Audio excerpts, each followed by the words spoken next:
ಅಯ್ಯೋ ಇದಕ್ಕೇನಾಯ್ತು? ಯಾಕೆ ಹಿಂಗ್ ಮಾಡ್ಕೊಳ್ತಾ ಇದೆ? ಅಕ್ಕ ಒಳ್ಳೆ ಕಳ್ಳನ ಹಿಡ್ದಂಗೆ ಮಾಡ್ತಿದ್ಯಲ್ಲ, ಇದು ಬಿಲ್ಲಿಂಗ್ ಎಲ್ಲ ಕರೆಕ್ಟಾಗಿ ಆಯ್ತು ತಾನೇ? ಇಷ್ಟೋ ತನಕ ಮಾಡಿದ ಅದೇ ಕಣ್ಣಿಗೆ ಕಾಣಿಸ್ತಿಲ್ವಾ ನಿಮಗೆ? ಮ್ಯಾನೇಜರ್, ಏನು ಪ್ರಾಬ್ಲಮ್ಮು? ಯಾಕೆ ಹೀಗೆ ಸೌಂಡ್ ಬರ್ತಿದೆ? ಸಾರಿ ಮೇಡಮ್, ಒಂದೊಂದು ಸಾರಿ ಒಡವೆನ ಬಿಲ್ ಮಾಡಿಸ್ದೆ ಟ್ಯಾಗ್ ರಿಮೂವ್ ಮಾಡಿದ್ರೆ ತೊಗೊಂಡೋದ್ರೆ ಈ ರೀತಿ ಆಗುತ್ತೆ. ಬಿಲ್ಲಿಂಗ್ನಲ್ಲಿ ನೀವೇ ಇದ್ರಲ್ಲ, ನೀವೇ ನೋಡಿದ್ರಿ ತಾನೇ? ಖಂಡಿತ ಮೇಡಮ್, ನಾನೇ ಇದ್ದೆ. ಇರಲಿ, ನೀವು ಹೊರಡಿ. ಮೇಡಮ್, ನೀವು ನಿಂತ್ಕೊಳ್ಳಿ. ನಿಮ್ಮ ಬ್ಯಾಗ್ ಸ್ವಲ್ಪ ತೋರಿಸ್ತೀರಾ? ಚೆಕ್ ಮಾಡಬೇಕು. ನೋಡಿ, ಅದರಲ್ಲೇ ಏನೋ ಪ್ರಾಬ್ಲಮ್ ಇರಬೇಕು. ಸರಿಯಾಗಿ ಚೆಕ್ ಮಾಡಿ. ಇವಳು ಸಂಸ್ಕಾರವಂತರ ಮನೆ ಹುಡುಗಿ, ಹಾಗೆಲ್ಲ ಒಡವೆನ ಬ್ಯಾಗ್ನಲ್ಲಿ ತುಂಬಿಸ್ಕೊಂಡು ಹೋಗಳು ಅಂತ ಅನ್ಕೋಬೇಡಿ. ಸೈರನ್ ಆದಮೇಲೆ ನಾವು ನಮ್ಮ ಕೆಲಸ ಮಾಡಲೇಬೇಕಾಗುತ್ತೆ ಮೇಡಮ್. ಪ್ಲೀಸ್ ಕೋಆಪ್ರೇಟ್ ಮಾಡಿ. ಆಯ್ತಾಯ್ತು. ಅಮೂಲ್ಯ, ಅದೇನು ಅಂತ ತೋರಿಸು. ಇವ್ರಿಗೆ ಹೇಳಿದ್ರೆ ಅರ್ಥ ಆಗಲ್ಲ.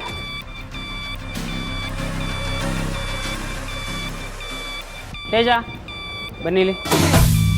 ಈ ಬ್ಯಾಗ್ ಚೆಕ್ ಮಾಡಿ.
ಈಗೇನು ಹೇಳ್ತೀರಾ ಮೇಡಮ್?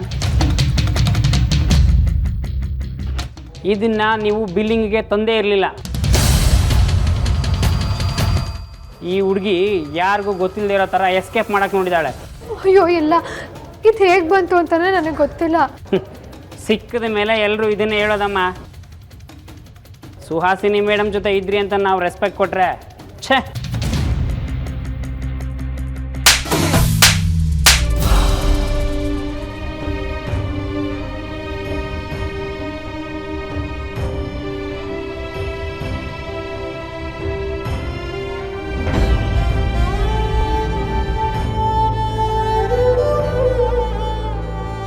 ಸುಹಾಸಿನಿ, ಏನೇ ಮಾಡ್ತಾ ಇದ್ದೀರಾ? ಇನ್ನೇನು, ಇವಳಿಗೆ ಸನ್ಮಾನ ಮಾಡಬೇಕಾ? ಇವ್ರಿವ್ರೇ ಬಂದಾಗ ಹೇಗಾದರೂ ಹಾಳಾಗೋಗ್ಲಿ. ನಮ್ಮ ಜೊತೆ ಬಂದಾಗ ಯಾಕಿಂತ ಚಿಪ್ ಕೆಲಸ ಮಾಡಬೇಕು?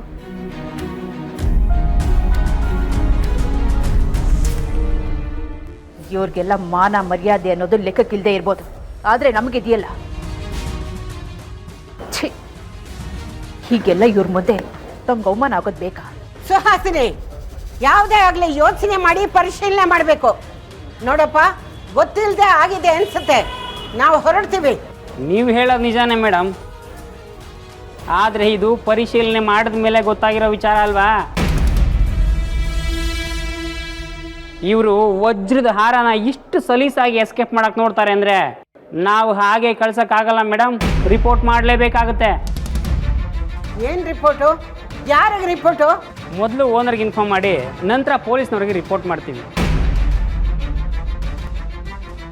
ಆಮೇಲೆ ಅವ್ರು ಏನು ನಿರ್ಧಾರ ಮಾಡ್ತಾರೋ ಅವ್ರಿಗೆ ಬಿಟ್ಟಿದ್ದು. ಏನು ಪೊಲೀಸು ಗೆಲ್ಲಿಸು?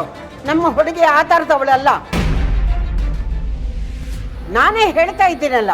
ಈಗ ಎಲ್ಲರ ಮುಂದೆನೂ ಯಾವ ಥರದವರು ಅಂತ ಗೊತ್ತಾಯ್ತಲ್ಲ ಮೇಡಮ್. ನೋಡಿ, ನೀವು ಸುಮ್ಮನೆ ಏನೇನೋ ಮಾತಾಡಬೇಡಿ. ಇದರಲ್ಲಿ ಏನೋ ಷಡ್ಯಂತ್ರ ಇದೆ. ನಮ್ಮ ಹುಡುಗಿ ಬಗ್ಗೆ ನನಗೆ ಚೆನ್ನಾಗಿ ಗೊತ್ತು. ಷಡ್ಯಂತ್ರ ಖಂಡಿತ ಇದೆ. ಆದರೆ ಅದು ನಿಮ್ಮ ಹುಡುಗಿನೇ ಮಾಡಿರೋ ಷಡ್ಯಂತ್ರ. ಅಮ್ಮ, ದೊಡ್ಡ ಕಳ್ಳರ ವಂಶ ಇದು. ಎಲ್ಲರೂ ಹುಟ್ಟ ಕಳ್ಳರು.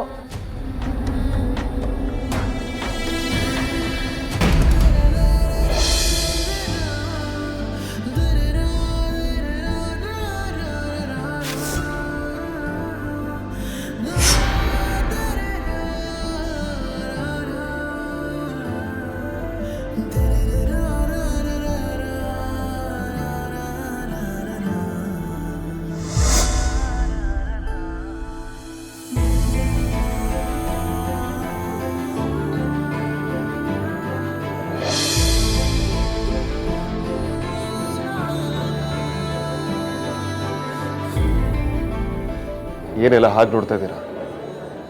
ಅಮೂಲ್ ನಿನಗೆ ಕಷ್ಟ ಬಂದಾಗ ನಾನು ಬಂದು ಕಾಪಾಡ್ತೀನಿ ಅಂತಾರ. ಕರೆಕ್ಟಾಗಿ ಗೆಸ್ ಮಾಡಿದ್ದೀರಾ. ನಾನು ಅದಕ್ಕೆ ಬಂದಿರೋದು. ಯಾಕೆಂದ್ರೆ ನನಗೆ ಇವಳ ಮೇಲಿರೋ ನಂಬಿಕೆ ಅಂತದ್ದು. ಸರ್, ದಯವಿಟ್ಟು ತಪ್ಪು ತಿಳ್ಕೊಬೇಡಿ. ನೀವು ರಾಂಗ್ ಪರ್ಸನ್ ನಂಬ್ತಾ ಇದ್ದೀರಾ. ಈಗಷ್ಟೇ ಒಂದು ನಿಮಿಷ, ನಾನು ನನ್ನ ತಾಯಿ ಮೇಲೆ ಬೇಕಾದರೂ ಆಣೆ ಮಾಡಿ ಹೇಳ್ತೀನಿ, ಅಮೂಲ್ಯ ಯಾವ ತಪ್ಪು ಮಾಡಿರೋದಕ್ಕೆ ಸಾಧ್ಯನೇ ಇಲ್ಲ.